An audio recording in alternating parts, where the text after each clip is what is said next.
Most Swiss watches are actually made in China, and the reason that replicas often look just as good as the original is that they are made in the same factory. Let me explain what the Swiss companies do to kind of squeeze you out of money. So when you think Swiss made, you're imagining this bespoke factory in Switzerland with mountains in the background, with artisans working really hard to make exquisite timepieces.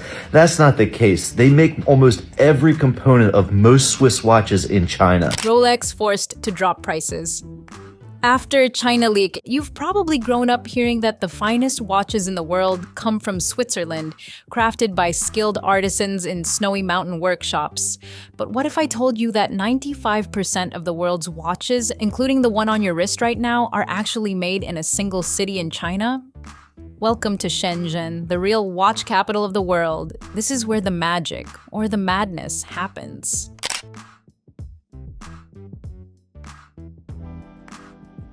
Big-name brands like Rolex, Omega, and Tag Heuer might have Swiss stamps on their dials, but the truth is, many of their parts, if not the entire watch, are produced or assembled right here in Shenzhen. So when you're dropping $10,000 on a Rolex Submariner or $36,000 on a Royal Oak, you might be paying for a Swiss label on what's essentially a Chinese-made timepiece. The luxury watch industry has long thrived on mystique and exclusivity, but the curtain is finally being pulled back. Thanks to social media platforms like TikTok and YouTube, factory workers and insiders are spilling the tea, and it's scalding. Videos from Shenzhen show warehouses packed with high-end watch cases, dials, and bracelets, many indistinguishable from the genuine articles. Some factories are even taking custom orders directly from the public, cutting out the middlemen and luxury boutiques entirely. The line between real and replica has never been blurrier.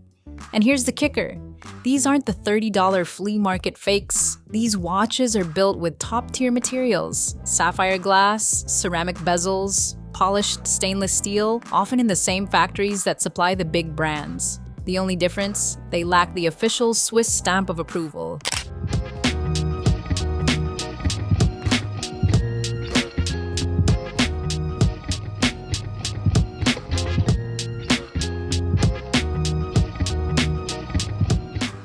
But how does a watch made mostly in China end up with a Swiss-made label? It's all about loopholes. Swiss law only requires that 60% of a watch's value, not its components, originates in Switzerland to earn that coveted stamp. That means a factory in Shenzhen can produce the case, bracelet, and dial, ship it to Switzerland, where a worker drops in the movement. Sometimes just a $5 quartz piece, gives it a final polish, and voila, it's now Swiss-made. Brands exploit this loophole to maintain their aura of prestige while keeping costs low. So, when you pay $6,000 for an Omega or $15,000 for a Rolex, you're not just paying for craftsmanship. You're paying for branding, marketing, and a clever legal trick. The scandal runs deeper than most realize. Whistleblowers from major Swiss brands have come forward, revealing that Asian-made parts have been used for decades.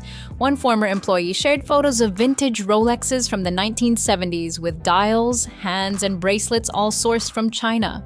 Another was fired for asking too many questions about the origins of the parts he was repairing.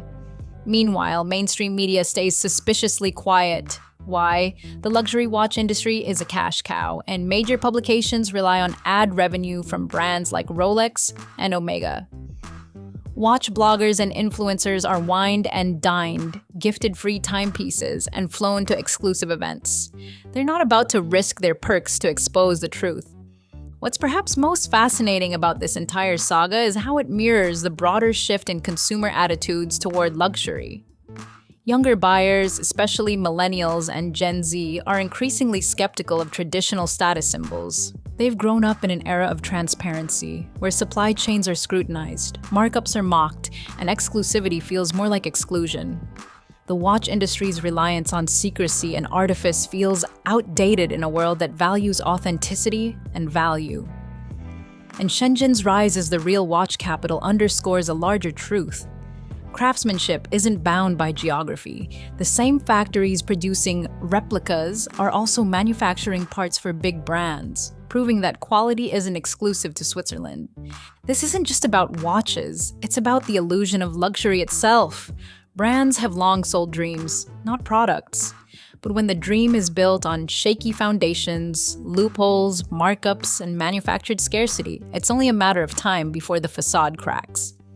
The question now is whether the industry will double down on tradition or adapt to a new reality where consumers care more about what a product is than what it represents.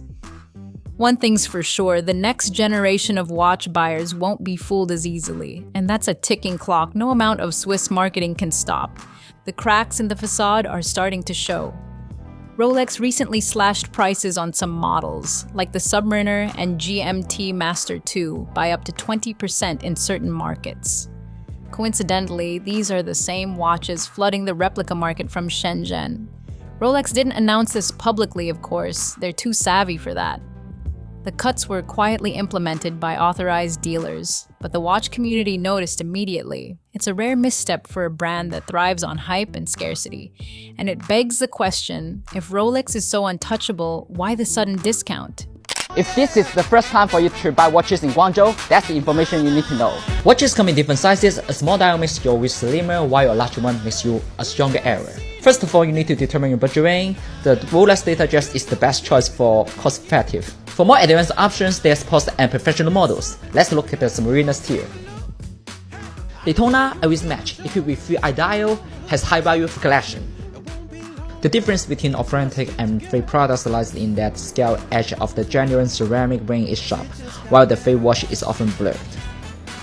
However, when you come to Guangzhou, you cannot see any problems just by looking at the appearance. What you need to be careful about is that the low quality movement inside will be sold at a high price. My suggestion is you can try it first or buy it for a legal way. The rise of direct from factory sales is turning the industry upside down. Buyers are bypassing retailers altogether, joining private Telegram chats, WeChat groups, and WhatsApp circles where factories sell homage watches, a fancy term for near-identical replicas, at a fraction of retail prices. Some even claim to use leftover materials from official Rolex production runs. These watches aren't marketed as fakes. They're called B-grade, same line release, or unbranded OEM. Translation, they're the real deal, just without the brand name attached. For consumers, it's a game changer. Why pay $15,000 when you can get the same watch for $1,500? But let's be real, not all replicas are created equal. That $60 Rolex from a shady Instagram ad might look passable in a dimly lit selfie, but up close, it's a disaster. Cheap movements that tick like a time bomb, metals that scratch if you breathe on them, and water resistance that fails in a steamy bathroom. The difference between a high-end replica and a genuine article often comes down to the movement. A real Rolex has a smooth, sweeping second hand thanks to its automatic movement, while most fakes use a jerky quartz mechanism. The weight, the finish, the glow of the lume, it's all off. And if you're trying to flex in a room full of watch enthusiasts, they'll spot the fake from a mile away. So, are luxury watches overpriced? On a purely technical level, yes. A $6,000 watch might cost only $1,200 to produce. The rest is markup, branding, and the because we can tax. But luxury was never about practicality.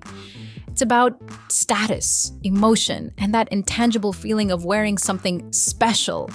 Whether that's worth the price tag is up to you. The power isn't in the brand, it's in your decision to buy into the hype or walk away. And with the truth out in the open, that decision just got a lot more interesting. The luxury watch industry has always been a masterclass in storytelling. Swiss brands have spent decades crafting an image of heritage, precision, and exclusivity. Snowy alpine workshops, white-gloved craftsmen, generations of horological expertise. But the reality? Many of these watches are mass-produced in Shenzhen factories, where efficiency and scale trump romance. The truth is, Switzerland doesn't have the manpower or infrastructure to meet global demand. Shenzhen does, and while brands like Rolex and Patek Philippe cling to their Swiss-made mystique, the supply chain tells a different story. Take the Swiss-made label, for example. It's one of the most powerful marketing tools in luxury, but it's also one of the most misleading. As we've seen, only 60% of a watch's value needs to originate in Switzerland for it to qualify. That means a brand can outsource the majority of production to China, add a Swiss movement, or even just assemble the watch in Switzerland, and still slap on that prestigious stamp. The loophole is so well known in the industry that some insiders joke it's less about Swiss-made and more about Swiss-assembled. And consumers? They're none the wiser, paying a premium for what they believe is pure Swiss craftsmanship. The rise of social media has blown this wide open. Factories in Shenzhen aren't hiding anymore. They're flaunting their capabilities. TikTok and YouTube are flooded with videos showing rows of Rolex-style cases, Omega-esque dials, and Tag Heuer-inspired bracelets rolling off production lines. Some factories even offer customization. Want a homage to a Daytona with a green dial instead of black? No problem. Prefer your AP Royal Oak with a rose gold finish? Done. These aren't shady back alley operations. They're sophisticated manufacturers with quality control that rivals and sometimes surpasses the official brands, and they're catering to a growing crowd of buyers who've realized the emperor has no clothes. But let's talk about the real cost of a luxury watch. Industry insiders estimate that a $6,000 Rolex might cost only $1,200 to produce. Where does the rest of the money go? Marketing, retail markups, and pure profit. Brands like Rolex spend millions on sponsorships, celebrity endorsements, and glossy ad campaigns to maintain their aura of desirability. Authorized dealers add their own markup, sometimes doubling the wholesale price. And then there's the artificial scarcity, limited releases, waiting lists, and allocations that turn watches into speculative assets rather than wearable art. It's a carefully orchestrated dance to keep prices high and demand higher.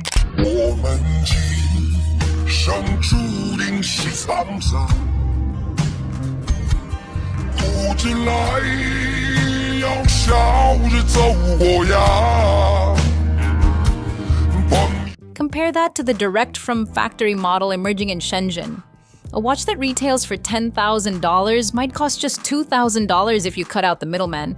Some factories even offer OEM-grade pieces, watches made with the same materials and tools as the genuine article, just without the branding. These aren't fakes in the traditional sense. They're more like unofficial versions. And for many buyers, that's enough. Why pay for the name when the product is virtually identical? Of course, the brands aren't taking this lying down. Rolex, Omega, and others have ramped up legal action against replica sellers, raiding factories and pressuring governments to crack down. But it's a game of whack-a-mole. For every factory shut down, 2 more pop up. And with the rise of encrypted messaging apps, the trade has gone underground, thriving in private groups and invite-only forums. The cat-and-mouse game is endless, and the brands are fighting a losing battle against sheer volume. Then there's the psychological side of luxury. A watch isn't just a tool to tell time, it's a status symbol, a conversation starter, a marker of identity. For some, the idea of wearing a fake, even a high-quality one, is unthinkable. It's not just about the object, it's about the story behind it. A genuine Rolex carries weight, history, and social currency. A replica, no matter how well made, lacks that intangible prestige. But as more people learn the truth about where these watches really come from, that prestige is starting to erode. If a $1,500 homage looks and functions like a $15,000 Rolex, how much is the brand name really worth? The answer depends on who you ask. For collectors and purists, the brand will always matter.